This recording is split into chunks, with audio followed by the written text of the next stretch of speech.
welcome to the fourth episode of the podcast, A Year of Bach. My name is Evan Goldfein. Today we'll explore how policy helps shape who among us gets to hear Bach in the first place. My guest is Hundt, who was the chair of the FCC from 1993 to 1997 in the Clinton administration. Highlights from his tenure include the earliest days of digital television and satellite radio, the launch of spectrum auctions, a massive wiring of schools and libraries for internet access, and the opening of the 5 gigahertz band that became our modern Wi-Fi. He's a longtime public interest lawyer, an early champion of carbon taxation, and a great fan of Bach. And we'll talk about some of those things today. Reed, welcome. Thank you, Evan. Thank you for that very nice introduction. My pleasure. So over the past 30 years, the landscape of media reflects one of the biggest changes, I think, in American life, probably even bigger than the changes from the 60s through the start of your tenure in the 90s. Even this setup that we're doing right now seems unimaginable. We're on real-time, high-definition video with automated captioning. My production budget is zero, and the distribution is effectively free to everyone in the world. So I'd like you to reflect on the scale of those changes and maybe some of the things that surprised you about how we got to today. That's a great question. Almost everything that we imagined in the early 90s has come true, and then a lot of other things have also happened that we did not imagine. The things that we imagined were all good things, and the good things have mostly come true, and the things that we did not foresee that were not so good, they've happened also. So those are my two big sets. So with respect to the first, you've just mentioned a number of really important attributes. Our fundamental idea, when I say our, we had all through the first year of the Clinton administration, weekly meetings hosted by my 9th grade classmate, Al Gore, to discuss the vision. And then on into the beginning of 1994, and in January of 1994, he gave the first speech ever given in an international forum about the internet in the future. If you go back and look at those artifacts, you'll see the things came true. What specifically? We wanted to have it be that creators like Bach or like you, I see 2 guitars behind you on the Zoom screen, Humbly. that anyone with any talent, any capability, anywhere in the world at almost no cost could get a chance to see if anyone liked their product. That was true. We envisioned that for video. We envisioned it for auditory, for music. We envisioned it for typing, for writing. And you see all of this everywhere now. We also envisioned that it would be possible to gather an audience for output anywhere in the world, which you're doing right now. And, you have very low cost, and you still have to figure out how to market, but you have a chance. You don't have to go through a gatekeeper. We didn't sit there thinking, well, we have these ideas no one else does. And the opposite, we had all kinds of people coming and telling us this is what's possible. And then we adopted these as the vision for public policy. And then you might say, what were the public policies? Number one, we negotiated by the beginning of 1997 a treaty in which 69 countries said they would let the internet come in without taxation. That's a big deal. Yeah. Secondly, the spectrum auctions that you were kind enough to mention, not only did we start the digital cellular industry in the United States, we started it worldwide because in a variety of ways that I won't go into right now because of the shortness of human life, we had it be that those auctions and the rollout of the same digital technologies for wireless would all occur in every country in the world. And that did actually happen. And that is why when Jobs in 2007 got around to inventing the iPhone, there already was an infrastructure there to utilize the iPhone on a global basis. Right. It's a chicken and egg story, and you needed to have the chicken and the egg. So that was the infrastructure part of the story. And the first was the foreign policy part. And the third was to make sure that all this connectivity would reach everybody in America at the same time. It wouldn't be, you had to have a lot of money and then it would trickle down, which is the iPhone business model. It was the opposite. We wanted to establish the absolutely lowest conceivable cost. So to make a very complicated story just summarized in one thing, at one point there were 6,000 internet access providers in the United States. Now you think of just the mega companies, and you're right, there are mega companies, but that's what happened over a 30-year story. The start was an absolute cauldron of entrepreneurship, which is what we wanted to create. So here you are, and you're the avatar, you're the manifestation of all these dreams come true. There are a lot of horrible things. It turns out you can lie like a dog on the internet, and everybody believes that you are a human and not a dog. You can lie at the highest levels of power and authority and get the lies heard all around the world. These things are also possible. We didn't think those things were impossible, but we trusted that ultimately public opinion, if it could be mobilized, would create, a better world. I guess we still have to see if that's true. To that end, did major TV and radio broadcasters still matter in this environment? Somewhat, not that much. You asked about public broadcasting. This particular Congress wants to kill anything that has the word public in it or public good as a concept. That seems to be like very, very important to them. We don't want the public good of messenger RNA. We don't want the public good of research on a broad base.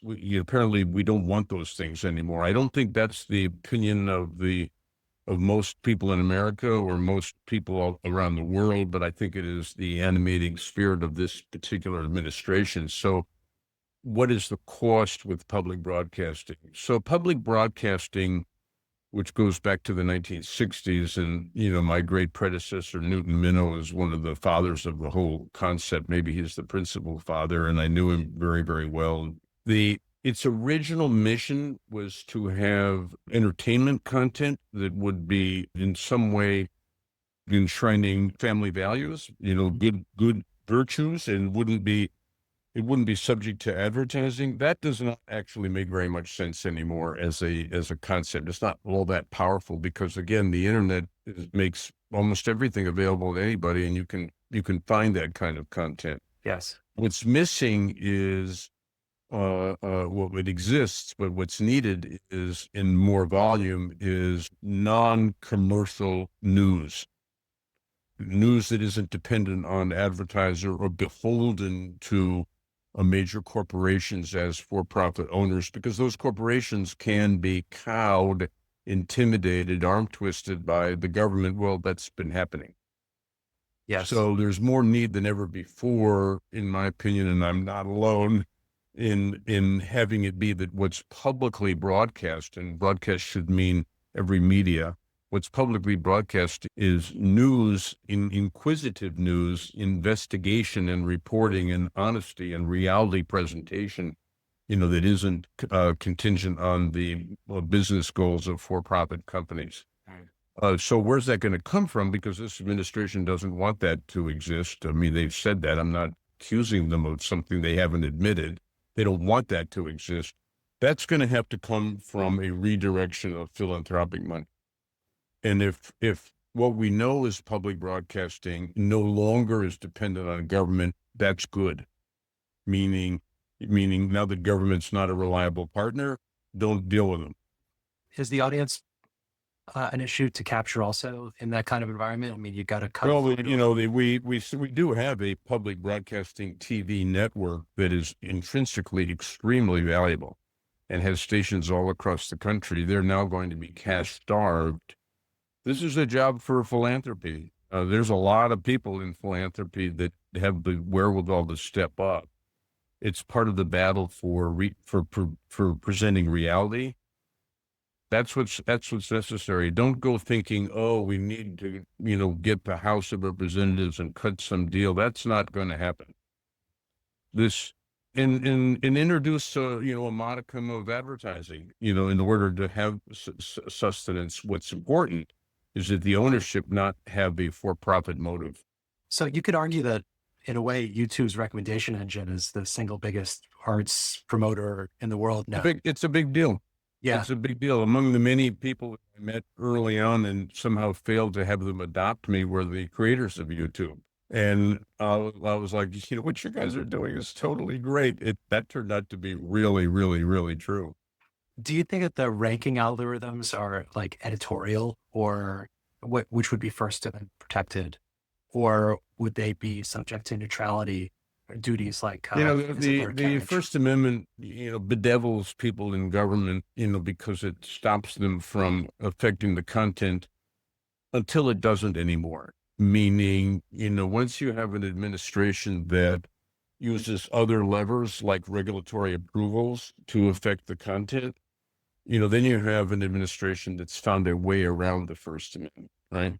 So what do you do about that? Well, the courts don't welcome the intrusion of people like you and me who still want to hear the material. They tell us we don't have standing to complain. So what do you do about that? Because the First Amendment has been slid around, the use of regulatory approvals as the mechanism for affecting the content. I think what you have to address is the structure of these markets. And so, again, it's going to be necessary to have people that are not in it for the money, like yourself. You're not charging for this podcast. Nope.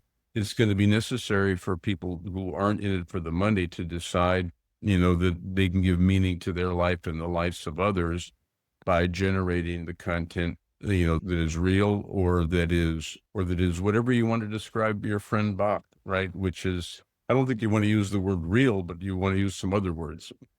Transcendent in a way. I mean, There you go. creating meaning. What I find amazing about all of these great artists of the past is that they're providing meaning to our lives, even though they could have no real conception about how our lives have been led. We're utterly far into them, just as they're utterly far into us, especially when you go back to his time. So tell me about how you've got the Bach bug. When was your first experience with it? How did you realize it was important to you? Just a couple of things. I did take a history of music class my first year in college, and that caused me to realize that I didn't really know what was going on in the music. And I remember vividly the professor who was speaking about Debussy, if I remember correctly, saying he played like a hallucinated organist. I think he was actually not talking about Bach, but he might have been talking about Bach. And it just was a revelation to see what was behind the music. And of course, I'm part of a generation that believed that a whole genre was invented for us. My ninth grade friend Al Gore and I, we went to the first Beatles concert in the United States. Lucky you. We were lucky us. We were 15, and so we had to have a classmate, Stocky Clark, who had a driver's license because he was 16, and he drove us to the place in Washington D.C., which is where they had the very first concert. And as you have evoked yourself, once you hear the very first chord in "It's a Hard Day's Night," it's epiphanic. It's epiphanic. So Did you hear anything at the concert? we were really close. So yeah, and the jelly beans soared over our head and banged off of the cymbals. But you could hear it right in front of you, and off the drums. For those that don't know, the fans, particularly the girls, brought jelly beans and threw them at the stage to show their appreciation. So I'm told from history books that Bach's audiences were equally demonstrative. I don't know. The past is a foreign country. They did things differently there. That's a quote. But, apparently they swooned and wailed and howled out. So I guess there were people that appreciated his music in the same way that we did the Beatles. And then the third thing that I'll mention really, really briefly is, I had a date once where we went to St. Matthew's Passion, and that convinced her that she really liked me. And I'll just leave it at that. Who knew that Bach was erotic? They're called the Passion Plays for a reason. I don't know. That seems sinful to say, but it was. So the connection started early, and how did that run through your professional career and into your adult life?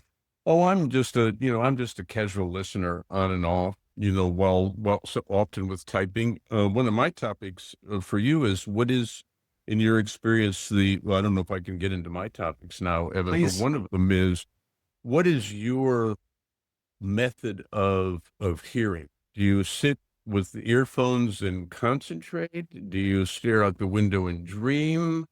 Is everything permissible, or is there only one right way? It depends on what I'm listening to and what my goals are for it. And sometimes my behavior changes depending on what I'm listening to. So I'll often walk while listening, which allows, I think, a concentration that I would get more. I find that I'm able to concentrate more while walking than just sitting and closing my eyes in a row. Sometimes it's on in the background while I'm typing, depending on what I'm listening to. And there have been a few treasured moments in my life when I thought I was listening to something in the background and I had to stop because of what I was hearing. It was like, what is this? And I'll even say one of the moments that I had was with a pop singer, which is not, I don't listen to much of this in recent years, but there's a young pop rock singer named Madison Cunningham, who I listened to her kind of big first major release. And I just was working in the background and I just stopped and I listened to the first half of that album, plugged in completely. I couldn't believe she was like 22 or 23 when it came out, really just off the charts talent. But that happened also with a number of the pieces in my Bach here as well, especially when it came to some of the singers, I think had a really meaningful, I just found it touching, and it hits the heart in a way that you can't explain. And that's the beauty of the music that is beyond words. And I think connects the people who are really interested in this. So I listen in all sorts of ways. If I'm listening to a Beatles album, I've heard it so much before, or some of my favorite recorded rock music and pop from the 60s and 70s, that I don't need to focus really so closely on because it's all sort of internal. It's just reminding me. Well, you got, because you're so much younger, you had access to the entire Beatles corpus years after it Absolutely. existed. Yep. Our experience was different, meaning You listen to the sequence. You had each to. song, when the songs would come out typically as, two on a disc or an album a little bit later, and you'd hang, and then you'd hear, one or two on the radio. And so you would wait for every event of the release to see what new fabulous creation was coming that would speak directly, to our generation, to our moment. So do we suppose that these, I think, typically very small audiences that Bach would have, I doubt that they were big. We don't know very much, but there might have been 50 or 100 or 200 at the most, right? Yep. In the church. Do we suppose that people would go to church thinking, gosh, what has he got for us now? Or what do we know about it? In Bach's in demand, he went from place to place over 4 or 5 different jobs. There's a famous story of him getting thrown in jail by one of the local royals because he was threatening to go to another 4 weeks in jail. Yeah, because he composed during those 4 weeks. Yeah, so I think he recognized the scope of his talent. I mean, he obviously had an incredible drive to create and to achieve, despite the probably mediocre musicians he had with him, and the frustrations with the climate and the instruments and the feckless nobles that he had to deal with. But he just kept going and going and managing wading through all the BS to be able to continue to create. And I think that some people probably really recognized the specialness of who he was, which is shown by the market demand that was there for his work. He composed for weddings. He composed for some secular things, but mostly it was church music because I think he was legitimately, a pious man.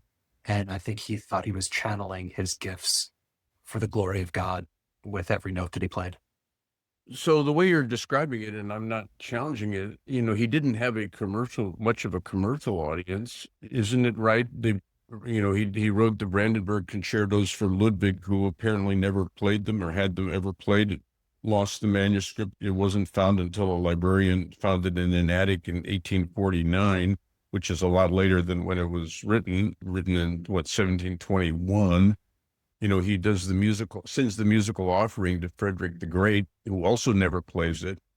This is not the definition of an audience. It certainly wasn't like us with the Beatles or you with Madison Cunningham. You know what? I mean, and he didn't get his material printed and circulated. But Haydn was born in the same year. You know, he used the printing press and he had his scores printed all and sent all over Europe. And he ends up being, you know, a favorite, you know, in the royal court in London. So when you compare Bach to either our modern experience or even to Haydn, his contemporary, it seems like he's a reclusive. I guess compared to someone with wider commercial ambitions, I think also probably where he was in Germany at the time may have provided fewer of those opportunities. I can't say I'm an expert in all of that, but I would say that he benefited greatly from the revival of the interest in his work by Mendelssohn, who promoted him endlessly and led to this revival where he became the new touchstone for everyone after that. Yeah, that's right. 79 years after his death. That's right. So, see, I buffed myself up by doing reading for your podcast. So, it still seems to me to be strange and weird and a bit enchanting that you have Haydn, who's commercially very, very successful, becomes extremely well known, who's living in Hungary and under the patronage of, you know, a rich nobleman, and he gets frustrated because he wishes it is in Vienna. You know, Mozart is born while Bach is still alive, and Mozart, you know, Mozart, you know, hangs around with the glitterati. But Bach is just, you know, he's like Mr. Stay at Home. You know, apparently occasionally he walks 100 or 200 miles to look for a new gig, but he doesn't do that very often in his life either. He stays at home and has 2 wives and 20 children and buries 12 of them, but still, it's a completely different life, you know, than Haydn or Telemann or Scarlatti, other contemporaries. So how do we, or maybe this is completely illegitimate, but how do we think about his life and see that reflected in his music, or is that not a legitimate inquiry? I think it's too hard. You know, we don't really have enough color on, there's no letters of his. We don't really have accounts of what his sons thought about him. You know, we're about 100 years too early. You would have seen a lot more personal letters decrying their feelings. Too early to get the psychodrama? Is that what Yeah. And I think it might even be a fallacy to project the psychodrama onto him. I think that their psychology in that era was just different than what we may be able to understand. And well, maybe, but I want to take a crack at it anyhow. Sure. What are the words, you know, not transposing any medium into another is a work of translation. And like any work of translation, it's going to produce something that only resembles the original. Yes. Whether it's translating Nabokov's Russian novels into English, or whether it's whether it's from one medium to another. But nevertheless, saying that and using words to describe music, what are the adjectives that come to your mind to describe his music? Bach's music. Yeah. I mean, at its crudest, you can call it mathematical, but I kind of reject that also because I find it to be extremely moving. And he was an underrated tunesmith. I think there's a lot of beautiful melodies. I think he's the king of structure, whereas one small idea can play out over minutes and everything is preordained. It's almost as every note, even if there's surprises as the keys are modulating from measure to measure, it's, you know, where you're going to wind up. You're going to wind up either into a new era in a new key, or you're going to pass through that and back to your original key. He's going to continue to surprise you, but there's an inevitability to how the pieces are structured that is enormously satisfying to a listener. And there's a magic to that. And I think he's unsurpassed with that talent. So I like a lot of those adjectives, although I do think it's the mystical, that you have to agree on mystical. Yes, I think that's part of the magic. It's like there's this very highly structured mathematical king of the counterpoint, but it turns into something ineffable. There's something really mystical and beautiful about it that it's inexplicable. That's why I think so many of us over the past 300 years have been so drawn to this music? I don't think Taylor Swift is mystical. But I think she's really, really cool. But I don't think those songs are mystical, and I don't think that they are mathematical. So I think that these adjectives are different, and For they sure. need to be different. Well, I read this beautiful book of criticism that was music criticism that became famous about 15, 20 years ago called Let's Talk About Love by a writer named Carl Wilson, which I'll highly recommend. And the premise of the book is that he's this great fan of Elliott Smith, a really brilliant, dark Canadian singer-songwriter who took his own life. And Elliott lost an award in Canada to Celine Dion. And Carl was so mad about this because Celine Dion was this kind of pappy, schlocky thing. And the book is an exploration of him trying to understand why people love Celine. And he said that they're after it for different reasons why he was into Elliott. So it was this real broadening of taste for him. For people were looking at it as a way to connect with the lyrics. They found a connection with Celine and herself. So in a way that the mystic connection that they had with the performer still existed, it's not intrinsic to the music itself in a way that promotes harmony. Part of the connection. Now you But I think mentioned keys. people are after the same sorts of things, no matter what kind of music that they're listening to. They're looking for connection, and That's they're looking to be moved. that's a great perception, and leads to my next topic, which I did threaten that I had multiple topics. I'm here. So people, even in Bach's era, wrote a lot about keys, and the apparently we can read this, right. It was generally believed that keys evoked emotions. Mhm. So I have a couple of questions for you, because you listen to the whole thing. First of all, do you hear the keys? Can you do that, or did you have to learn to do that, or do you have to read the score to see it?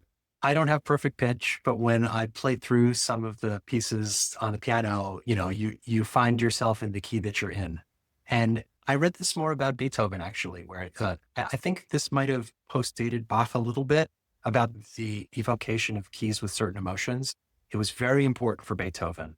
C minor was like a huge Beethoven key because it evoked, I mean, like pages and pages of this, certain things that it evoked in him. It helps when you have perfect pitch. I have pretty good relative pitch, but I can't sing you like an F sharp right now. Since I looked all this up, C minor supposedly evokes innocence, sadness, heartbreak, and yearning. Those are very post-Bach kind of feelings, right? Like that's Those romantic. are post-Bach feelings, but Don't you think?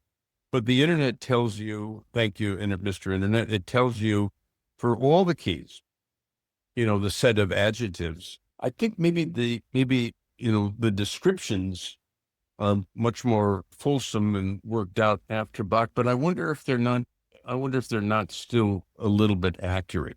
I'll tell you, when I'm Bach. playing on guitar, the guitar feels different because certain shapes that you put your fingers in, where how the strings are relate to one another. A C chord in a first position feels very different than a C chord in a second position. Just the way that the notes are stacked on top of each other, where the first, thirds, and fifths are of that, and the timbre of each of the strings as you're playing them. You can kind of hear when it's just like an open C, it's kind of like a Woody Guthrie kind of open position. And then the open G in the very beginning, you can hear these things over, like the root D chord in first position is like a very James Taylor-ish sound. So you can hear those sorts of things, although you can change the key by using a trusty Kate ball like I have on my desk. So you can still play in the first position, but change your key up by moving, effectively using this to move up the guitar. You can evoke those same sort of feelings even while shifting the key. And I'm not, go ahead. Well, I was just going to say, so during your listening, it was 200 hours. Is that what it was? Thereabout, yeah. During your listening, did you change your perception and capability of hearing keys? I don't think about hearing keys. No, I think I got better at hearing how the keys shifted. And especially when I would watch with the score, I got better at reading music because the scores are freely available online, which is amazing.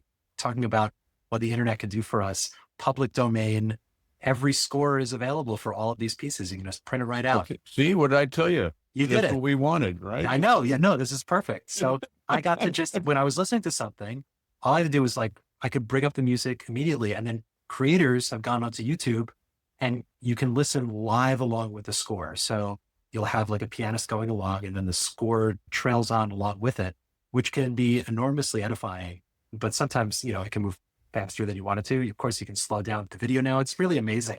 It's my brother-in-law is a VP at Apple.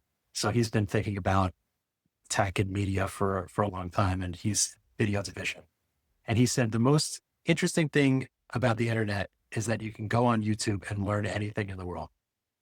Absolutely. And do thank him for Apple Music, which through Sonos is how I listen to Bach. Same with me. I want to go back to history just for a second. The times make the opportunity for the person. That's a maxim. You don't have to believe it, but I do believe it. Sure. That was true for some of the great horrors of history, for Hitler, it's certainly true. You can compare him or not compare him. It's certainly true for Trump. Trump is not a figure who was possible in American politics until recently. Yep. And neither is Mamdani. The idea that a socialist Muslim can run for mayor in New York and maybe win. Yeah. That's something that that comes from our times and wouldn't have been possible, even 10, 15 years ago. Yeah. So in what way can we think that the created an opportunity for Bach to be so incredibly creative? Or do we think that he somehow stands apart from the era, maybe because he didn't have, great and famous, patrons, because he was, his son works for Frederick the Great, but he doesn't. What do we think about that? But how do the times relate to Bach? He didn't have, there wasn't as much music before Bach until him.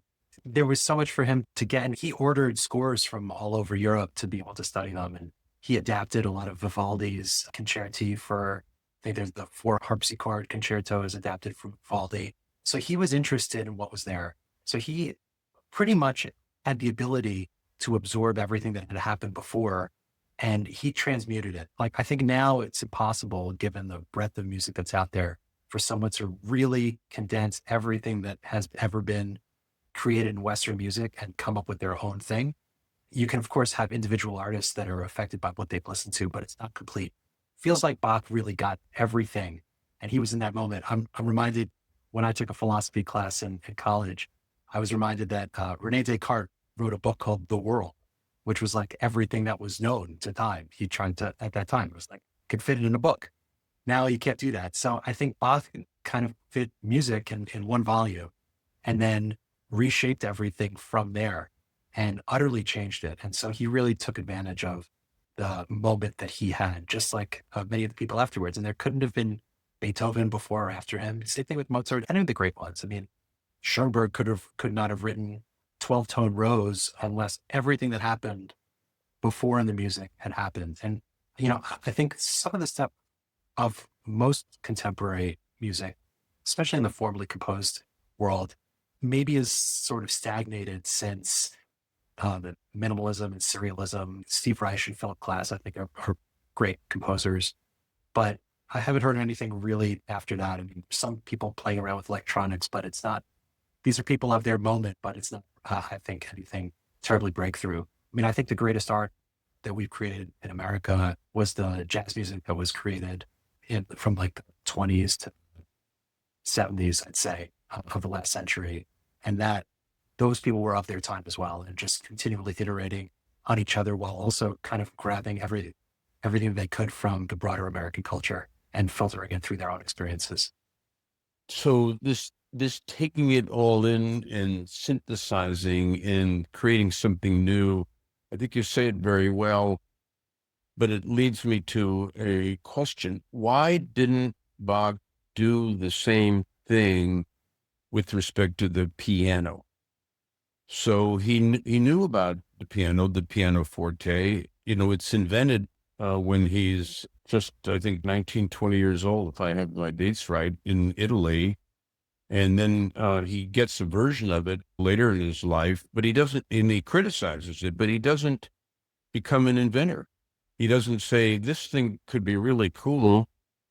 And history tells us that when in 1847, he has this famous meeting with Frederick the Great, this philosopher king, let's put it in the best light, has about, a baker's dozen of these pianofortes all over the palace, and rudely and arrogantly forces old Bach to walk from one to the other and play on them. And then he tells him, here's 21 notes that I've cunningly contrived just to show you what a jerk I am. And why don't you create a 3-part counterpoint piece right away, which of course Bach does on this instrument. But this is an amazing instrument that he doesn't actually have all that much interest in. Why is that? I'm going to say that this is highly speculative right now. I'm not Bach scholar, but I'm going to say that those instruments were probably not very good, especially compared to the pianos that came after them. Even Beethoven was, 100 years later, kind of frustrated by the quality of the pianos that he had. He was always trying to get the next better ones. I would say that Bach had very, very sophisticated, really good sounding organs to play on, and he composed on those. And he had fantastic sounding harpsichords, and he had some pretty good clavichords. I don't know about that one for sure, but I've found through my listening, one of the things that changed for me is that I actually enjoy listening to a lot of these pieces on harpsichord now.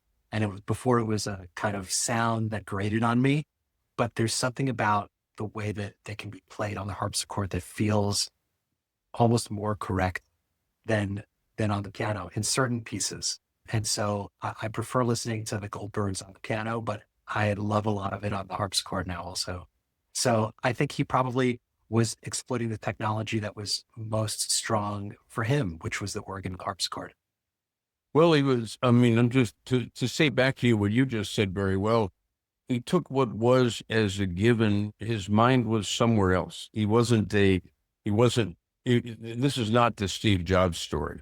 Right. It was not, my creativity is about creating the ecosystem and the infrastructure, which Right. is the Steve Jobs story. I just made a short list. These are the things that came along just a little bit later, but the modern piano, the clarinet, the tuba, and maybe most importantly, valved brass instruments, just a little bit later. Yeah. You could imagine, we don't really have to strain our imaginations too much to imagine how it would be to have Bach played with these instruments, because people do play Bach with these instruments.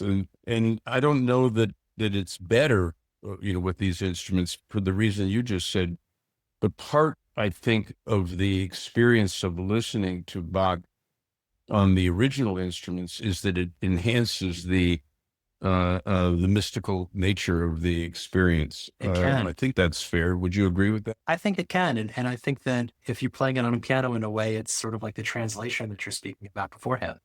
It's being So translated. I have two other weird topics just to wrap it up. Yeah, let's do it. So here's the first. You said earlier that it's hard to resist using the word mathematical to describe the music because it is so susceptible to mathematical analysis and construction. Does that mean that artificial intelligence almost certainly can recreate Bach and then give us infinite production of Bach material? Possibly. I'm becoming more open to it, but I have not heard any compelling AI developed music as of yet. I haven't either, but Evan, in addition to the other things that are on your website, and you're a, experienced financial investor and a successful real estate investor and a great Bach aficionado and explainer, you could be Bach AI. Well, thanks. I just want to be Evan. It's just hanging out there ready to be created. Oh, goodness. I just, there's so much richness that's there. Look, it's 200 hours of music. I think part of the novelty of my project was that not a lot of people have really dug through all of it, and it's all there for you. And it's being interpreted by other real people channeling this music that they could not have heard originally through the scores, through their own bodies and their own modern experiences, sometimes historically informed and sometimes rejecting that historical information and just coming up with whatever's there today in 2025, almost 300 years after Bach's time. You know, I don't need it. I'm curious as to what's going to come up with the AI Bach, but that's not my game. Well, it could be some amazing material. It seems like it almost certainly is a real possibility because of the mathematical, nature. That gets to my very last topic, I do which want to add is, one more thing about why it's not just math. I think harmony can be taught mathematically, and rhythm can be taught mathematically, but I think that there's been no good mathematically composed melodies. And there's some mystical thing about melody that, there are some rules that you can take. I took a music theory course when I was in high school also. There's a little bit on melody, but it was mostly harmony and rhythm. And then you can kind of tell the story of what the melody is doing with that underpinning. But melody is mysterious and very, very hard to explain. And if the AIs can start writing great melodies, we're all going to whistle. Great. I don't know. It's going to take, I still have to get sold that it's going to happen. well, that reminds me that Haydn, who suffered eye surgery from the same guy who killed Bach, Yes. and but Haydn survived that and lived until 6 or 8 long, painful years of decline. And he said, I've read, I have all these melodies in my head. I don't have the capability anymore to put them into real musical creations, but I still have the melodies in my head. And we all do. We all can, you can start to whistle down the road and you don't know where it comes from. You So don't there you go. compose That's it, the human-centric version of AI that we hope is possible. I want to thank you, but I want to end by evoking something you said earlier, your project, your all of Bach project. So I've made a list of some all ofs Okay. that I've done in my life. And I love all loves. It's great. and I put this in the category of all ofs, right? But you made me think about them. So I've read all of Anthony Poole's novels, including the 12 and Dance to the Music of Time, including his non-novel, John Aubrey and His Friends. I've read all of Proust's 1.26 million words about a cookie. I've read 16 of the 20 Nabokov works, all of Dashiell Hammett, all of Patrick O'Brien's Jack Aubrey books, but most importantly, in terms of contemporaneous reports, my wife and I have watched all of the episodes of ER, which we just finished. They were aired over 15 seasons between September 19, 1994 and April 2, 2009. They go from Clinton to Obama. There are 331 episodes. It took us approximately 4.5 months. What did you gain from watching 333 hours of ER? It was completely and totally entrancing. First of all, in the early years, the showrunners and the writers were 1 to 2 decades ahead of the rest of America on social issues. Huh. I didn't remember this. Yeah. They were ahead on gay marriage. They were ahead on AIDS. They were ahead on public health. They were ahead on numerous issues, making one think. And they had huge audiences in the 90s. And ultimately, they were canceled because the show fell below number 50 in the most watched shows, and they finally canceled it. But in the early years, when they were at the absolute top, it makes you think that that medium was very much a way in which the social agenda was advanced, because they weren't wrong about where the country would ultimately be, on these topics. Yeah. The second thing is, and this is, the historian Maitland said, we must always remember that what is now in the past was once in the future. Okay. When you watch these early shows, partly because you know what happened in their lives, but partly because you can just see it, you just go like, that person is going to be a big star. Yeah. And as soon as you see George Clooney in show number 1, you're like, that guy is going to be huge. That's fun. And it is really kind of cool, of course, hindsight is helping you a lot, but you can also appreciate it. And then the third thing is the methodology, the way that the art is made, it changes, but you can see that at the very beginning, it has a breakthrough quality, which is an incredible step. But I think that it does relate to your appreciation of Bach, right? Which is this breakthrough quality.